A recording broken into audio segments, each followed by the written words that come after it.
Do you miss playing in IPL? My IPL ended premature. Absolutely. I mean, I was disrespected in the franchise, Punjabi. And then you're being disrespected and they treat you like a kid. That's the first time in my life I ever felt like a depression mode.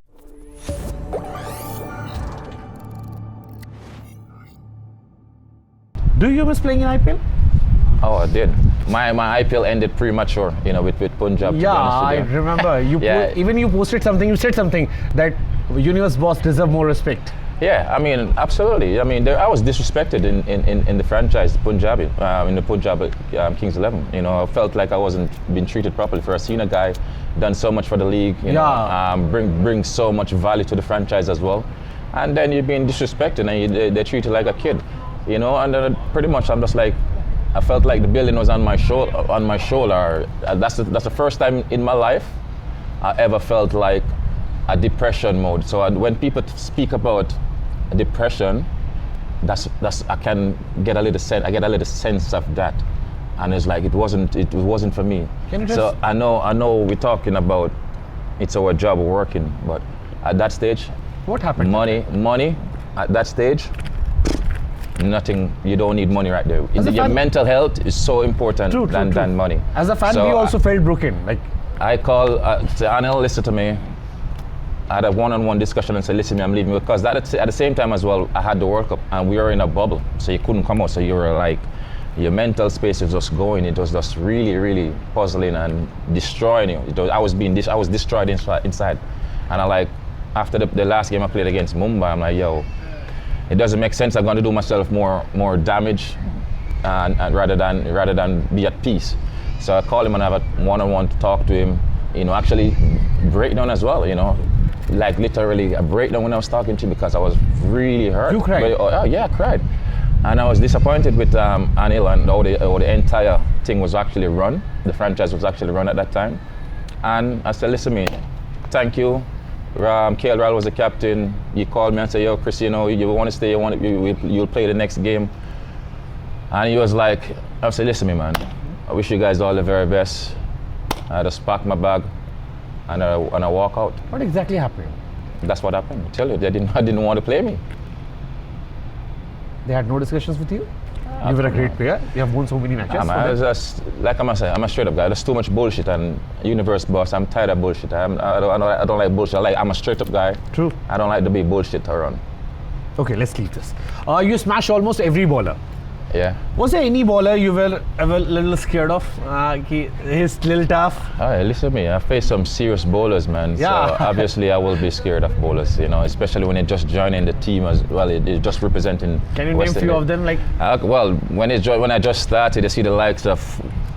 You've been here. You're hearing about these bowlers like Wasim Akram, Waqar Younis, Wyatt Lining, Alal Donald, Sean Pollock.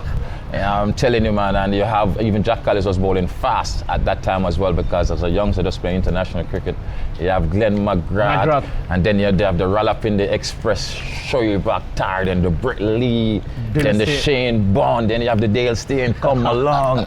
I mean, Charminder Vass wasn't that fast, but he was just nipping it around. But like I said, those guys, from a spinner point of view, you have Mulitaran. I didn't face much of Shane Warne. Saqlain Mushtaq was a proper, well, I should have said not even say proper, was a legend. You haven't named any Indian bowler? Yeah. I haven't named any Indian bowler? Not yet. Nah, Harbhajan Singh at the time, and I was up against Anil Kumble without a doubt. Harbhajan Singh and Anil Kumble, in both formats, we used to have that battle against all of those spinners. What about Ashwin? Srinath, Zaire Khan. Yeah. What about R. Ashwin? Ashwin, did I play him in Test cricket? Not much. In IPL? Yeah, that was franchise cricket. Yeah. I was just speaking more on international cricket, because you're talking about Ashwin gets the better of me in franchise cricket quite a few times. I mean, that's the game, we bat and forth, but I guarantee you. They're scared of me. They get me out, but they win the battle. But listen to me, they only take one ball, but they fear me, man. Everyone. I don't fear them. Everyone. That's why you're Universe Boss. Yeah. Have you ever felt pity for any bowler, like I've smashed him enough? Coming to the back end of my career, I actually it kind of, I swear, I felt that way. I think that kind of take away a little bit of my sting, because before I was like, yo, no mercy. And it just, you can see the fear in bowlers. I remember one such match. Which in one? 2011, we smashed 37 run. Kochi Tuskers.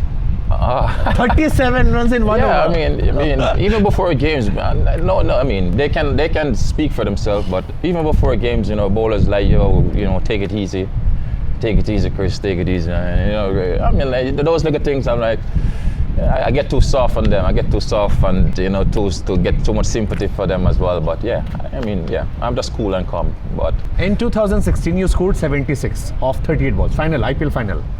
But you guys lost that match. Were you sad about that loss? oh yeah, I was gutted. I thought we should have actually won that game.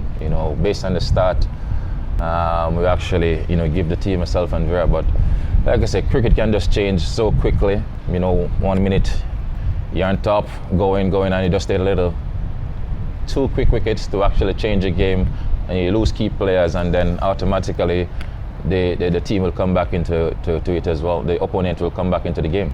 So it's a final, and a final is never over until it's over. So yeah, I mean, I was gutted, but such is life. There's nothing else I can do. West Indies cricket has so many big names, but often I feel that why they're struggling. I mean, they have so big names. We all love them. We enjoy West Indies cricket, but still, in last few years, they're struggling with. Don't worry, everybody will struggle, but not so everybody, but most of the countries will struggle if they don't have the infrastructure right. So we didn't have that. We didn't look after players properly. They allow some players to leave too early as well. And you got to bear in mind, the franchise cricket actually come into play as well, kind of take away a bit of sting from the international side of things. So we're going to struggle. Infrastructure, if you look at it, India is going to be good. England infrastructure is good. Australia infrastructure is good. So you got to look at the development, the grassroots of the cricket. Where it always going to start from. And Is it because of shift towards the leagues? In the Caribbean, we don't have no infrastructure. There's no infrastructure. There's nothing. We don't have nothing. Are there still issues with cricket board? There's always going to be issues, man. But that's like I said. That's like drinking a glass of water. Why do you think players like Nicholas Pooran retired from international cricket so early? They can serve a lot more. Don't worry, hopefully he'll come back. man. I think that was a bit of error, but whatever reason he chose to retire at age 29. Such a talent. That guy is a phenomenal player. He would have actually become a great leader as well. True. So it's just sad to see him walk away from international cricket. He could have actually gone, build his brand even a bit more from an international point of view as well. Like I said, whatever reason, he knows why he did it, but at the same time, the cricket miss him, and we'd love to have him more so in West Indies cricket as well. Score more centuries international wise, and like I said, that's build his brand. Do you think players like Pooran or Klaasen from South Africa made the right choice? Well, I can't speak for Klaasen or Pooran, to be honest with you, but those guys, especially from South Africa, the international side of things, if it's going to boil down to a money situation as well, that's where the board or ICC have to come in and actually look after players from an international point of view and make sure everybody is paid well, because to play a 5-day test match is not easy at all, and that should be a lot of money to play a 5-day test match. When it comes on to ICC revenue, it's like millions or billions coming in from a cricketing revenue point of view. So you got to pay the players, you have to give them more money. Okay, some fans question. You have played almost every league. Which 2020 league has been the most memorable for you? If you have to mention two. Well, I'm going to mention two. It's the IPL and CPL. CPL, the Jamaica Talawas, I used to play for them. Played for them the first time, actually win the title as well. Be the first to actually lift the cup in the CPL. So that was something fantastic. I didn't get a trophy with RCB, but I had a phenomenal run with them. Some great times, met some great people. So yeah, it was just fantastic. Now these days people talk about workload management.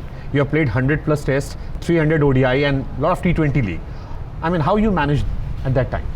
I mean, I'm a fit guy. What do you think? You know what I'm saying? I'm a fit guy. Most of y'all don't never see the training side of Chris Gayle. Yeah. But we have seen the dancing and partying side of Chris Gayle. Exactly. Everybody see the fun side. I mean, pretty much in the back end. But I'm a hard worker. I work very hard. I've done a lot of running. I've done a lot of gym session. Even back in the days, I didn't even have gym those days. I used to do some more physical work. And at that time, I had a heart condition as well. So the more you train, remember somebody said, once you keep your legs light, you will actually succeed. So as an opening batsman as well, that was fantastic I too. actually saw Chris Gill diving last day. West Indies versus England match. And it's just the instinct, you know what I'm saying? Just natural. It's just the natural reaction of any cricketer. As much as I say, oh, I'm not going to dive, but just the instinct sometimes just the body just take you and just try to stop it eventually.